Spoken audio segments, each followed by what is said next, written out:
Hi, I'm Carrie Blazer, the Divine Feminine, reincarnation of Mary Magdalene. Thank you for clicking on my clip. But I want to let you know that I have a free ebook linked below, my 6 Divine Feminine Self-Love Strategies. They will help you transform your emotional wounds into personal wisdom. And I take a multidisciplinary approach. I include the laws of physics, psychology, neuroscience, shamanism, mysticism. I went wild, okay? So men can understand and women can understand. There's something there for everyone because what I learned is when something's true, it's true in multiple places. All right, please like and subscribe and help me distribute my ebook to everyone for free by exploding my channel. Take care. Enjoy the clip. Bye. Epigenetics. Epi means before, signifying what happens before our genetics are triggered. And it teaches us that less than 1% of our mental and physical diseases come from our genetics. The field is the sole governing agency of the particle. That's Albert Einstein. So let's listen to what Bruce has to say. And he has a very kind of interesting example of what happens to adopted kids. And do they get the cancer from their genetics, or do they get the cancer from the adopted family and their energy field? Let's see what they have to say.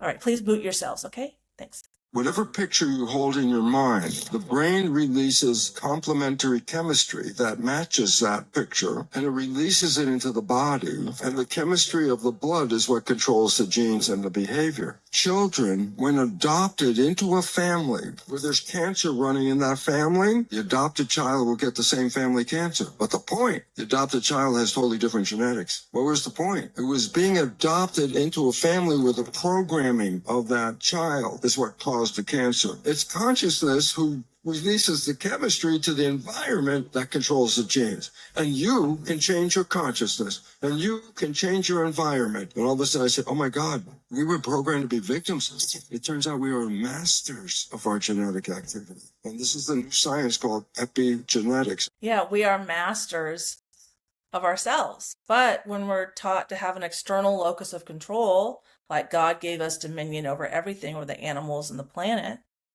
then that external locus of control sets us up for a victim mindset. Well, they're in charge. If I don't like it, then I'm the victim. But when we have an internal locus of control, like early Christians were teaching, then my soul plans my whole life based on what I need. And the only place for me to file a grievance is my soul. Like if you don't like your life, file a grievance with your soul.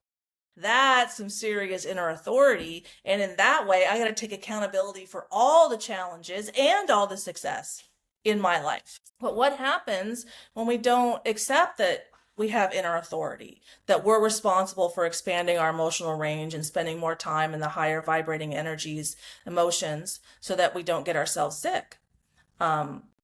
And what Dr. Gabor Mate says. Dr. Gabor Mate is a family medicine practitioner who specializes in how childhood trauma impacts adults. When people do not know how to say no to others in order to prioritize their own physiological needs, the body will say no for them in the form of disease, such as cancer. So when do people learn that they can't say no? It is like from their childhood. I was told no constantly, that I'm bad. So I just repress. And I don't prioritize myself. I mean, I had a subconscious belief that I'm the problem. Just inherently, Carrie is the problem. If you didn't know where the problems start, it's Carrie. Okay? So, and I was probably internalizing a lot of spiritual stuff about being the soul. I could get into all that. I won't, because that doesn't help you guys. But I saw myself as the problem and I had to heal out of that.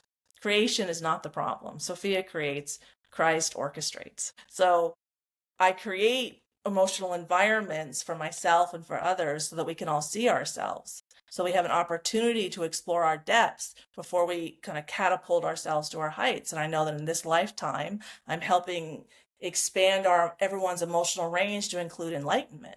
And that's why I experience it so much. And that's why during those enlightenment experiences, I'm constantly talking to the collective of souls and helping everyone transform their emotional wounds into personal wisdom. Why I have the free ebook. And, this speaks to my second teaching, the love hierarchy. That self-love comes first. And why? When we learn to fill up our own cup of love, and then we learn to create overflow.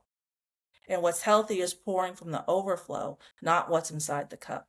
Like if I have one pair of shoes left and I see someone without shoes and I give them my shoes, that's putting community before the self, and that's codependent, that's mental illness.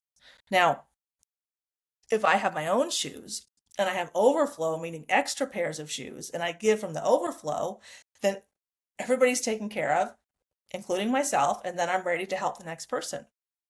So I always would ask myself, what do I have to do so I'm constantly in a state of being capable of paying it forward? And I pay it forward from the overflow. So I take care of self, then the partner, because self and partner, that creates a really healthy dynamic for the children. They're safe and secure, and the children are going to move out of the house eventually. And then family, and then community.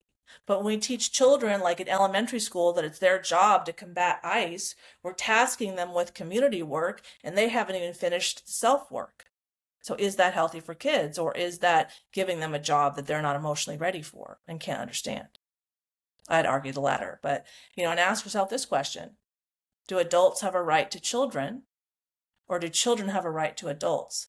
Like, do adults have a right to have kids however they want, or do kids have a right to a healthy home environment? Which way do we create a healthy society?